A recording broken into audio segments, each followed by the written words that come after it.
Kali ini kita bakal membahas film Godzilla yang dirilis tahun 2014. Film ini disutradarai oleh Gareth Edwards, ditulis oleh Max Borenstein, dan dibintangi Aaron Taylor Johnson, Elizabeth Olsen, Bryan Cranston, dan Juliette Binoche. Di awal film, kita akan diperkenalkan sebuah karakter yang bernama Dr. Seri Jawa. Dia dipanggil ketika longsor super dalam terjadi di tambang nuklir Filipina. Pas diperiksa, di dalam ternyata ada rangka raksasa Godzilla. Dan aneh masih bingung, itu rangka Godzilla zaman jadul, kenapa masih di situ dan kenapa si Muto lahir di situ juga. Nah, di situ udah ada bekas kepompong raksasa yang merupakan Muto. Di akhir cerita dijelaskan bahwa kepompong itu isinya dua, cewek sama cowok yang akan kimpoy di pertengahan film. Oh iya, aneh mau kasih tahu juga bahwa ada sebuah monster yang keluar dari tempat itu menuju sebuah lautan. Cerita ini berawal dari masa kecil seorang anak yang tinggal dan sekolah di Jepang karena orang tuanya kerja di tempat reaktor nuklir. Hari menegangkan itu diawali dengan si anak yang berangkat sekolah. Nah, di sini peran si bapak dan ibunya. Masuk kerja seperti biasa, mungkin sebagai tenaga ahli dari Amerika, masalah nuklir suami istri ini. Sebelumnya, si suami alias bokap si anak udah ngedeteksi hal aneh dari pembacaan grafis desain, sinyal gelombang, dan berhubungan dengan gempa akhir-akhir ini. Di ruang kontrol, yang banyak tombol dan peralatan gak jelas ini tiba-tiba terjadi gempa dan lampu mati. Masih bisa dikendalikan, namun gempa kedua dan rentetan setelahnya nggak bisa bikin mereka dan reaktor mereka bertahan. Nah, sebelumnya si suami ini udah nyuruh istrinya untuk meriksa reaktor. Mungkin istrinya kepala konsultan nuklir, yang bikin si suami nyesel karena si istri bakalan mati di ruang bawah super kedap reaktor nuklir. Setelah gempa itu menyebabkan ruang bawah yang ada istrinya, reaktor bocor dan nyemburin gas radioaktif. Keamanan standar prosedural ruang bawah itu, yang mana si istri lagi memeriksa, harus ditutup. Di dalam sendiri, si istri udah lari menghindar maut ketika si suami lari ke bawah untuk selamatin istrinya, di mana para pekerja lain malah kabur berhamburan ke atas menghindari gas. Si suami nungguin istri dan tim penjinak lain di pintu otomatis pelindung yang gak muncul-muncul juga.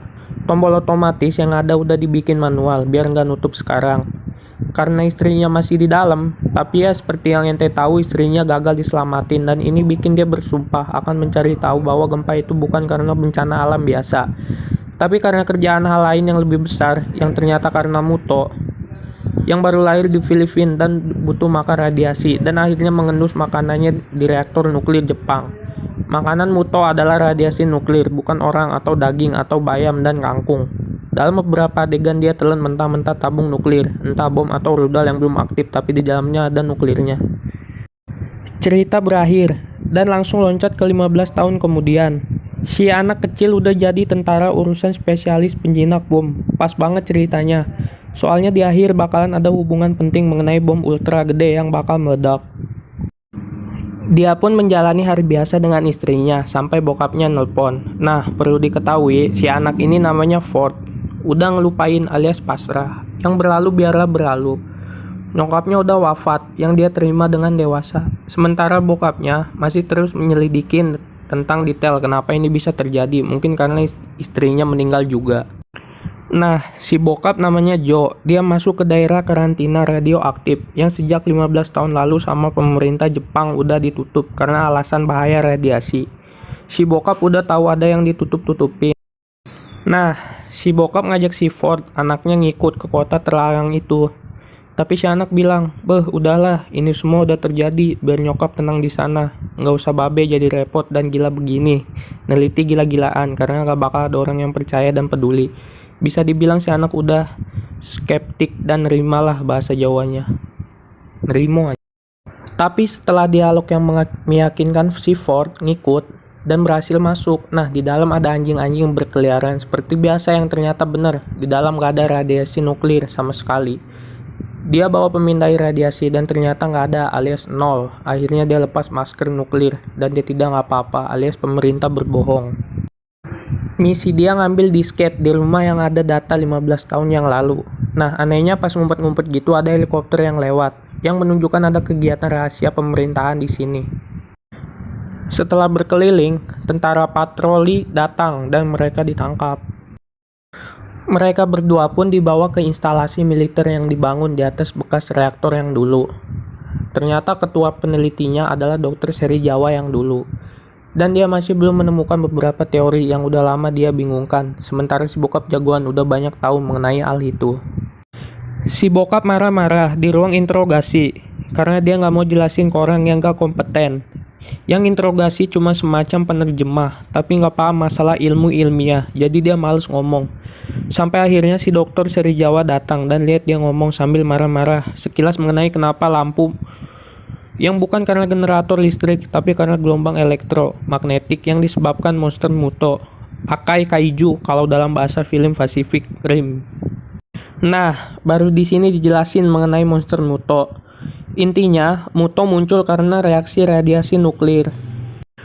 Oh iya, yang aneh dapat monster kayak gitu setelah zaman dinosaurus tinggal dan ngorong kayak lele ke laut dalam atau tanah dalam buat nyari makan dari radiasi alami inti bumi. Jadi mereka nggak pernah muncul ke permukaan, tapi karena nuklir Hiroshima Nagasaki mereka jadi muncul. Nah, ada alibi cerita yang menurut aneh kurang meyakinkan.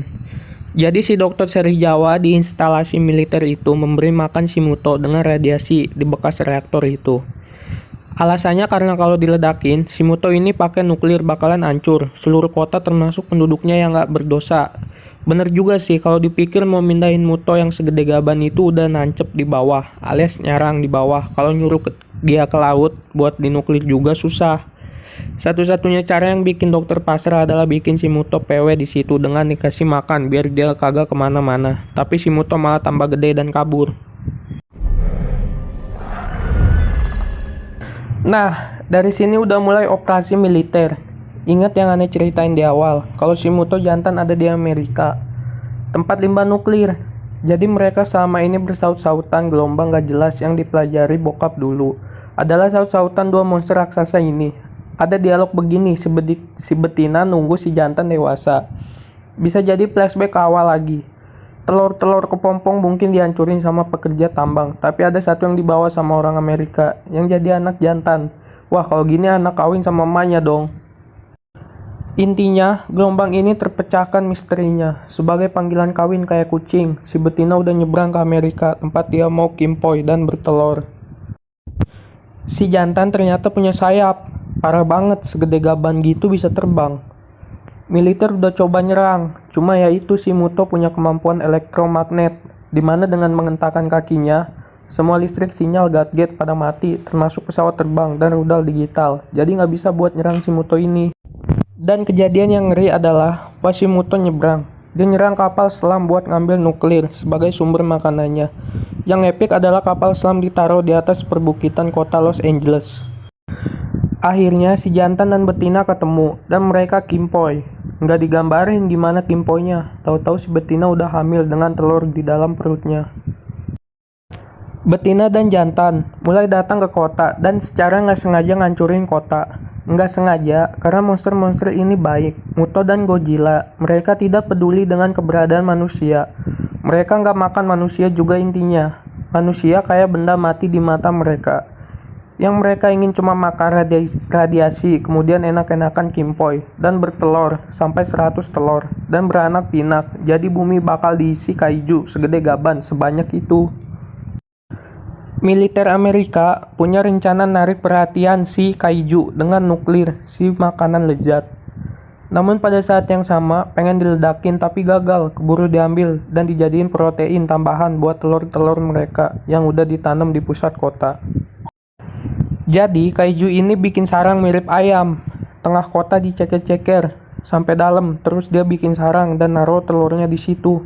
Dengan nuklir bom tadi sebagai sumber makan, tapi pada saat yang sama bakal meledak satu isi kota.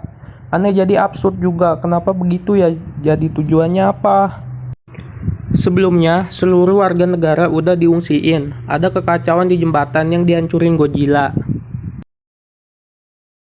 Yang aneh bingung, Dokter Seri Jawa bisa mastiin bahwa militer nggak usah ngikut karena ada Godzilla yang merupakan pemangsa alfa. yang akan ngehancurin mereka. Sebagai bentuk keseimbangan alam, tikus dan ular lah persamaannya. Tapi aneh, si Godzilla cuma bunuh aja dua monster itu tapi nggak dimakan. Kembali ke tadi, militer yang coba selamatin bom itu berhasil, tapi bom itu nggak bisa dimatiin di TKP. Akhirnya mereka bawa. Nah, si Ford sang jagoan udah bergabung dalam tentara. Di sini letak fungsi dia. Ketika rekannya udah mulai bawa bom untuk diledakkan di lepas pantai, dia lihat telur-telur kaiju ini banyak banget dan siap ngetes. Akhirnya dia pun inisiatif buka keran bensin atau minyak tanah yang banyak sampai semua telur kebakar. Nah, semenjak aneh cerita mengenai kapal selam di atas bukit, Godzilla dan kaiju ini udah duel. Pas duel ini, si kaiju betina ngeliat sarangnya kebakaran dan ngeluarin aungan ratapan kayak nangis. Dan di sini si kaiju cari kenapa ini bisa terjadi. Sampai dia menemukan si Ford yang tergeletak tapi masih sadar sebagai pelaku pembakaran kios telur. Di sini tegang. Face to face muka kaiju yang segede satu gedung sama muka si Ford.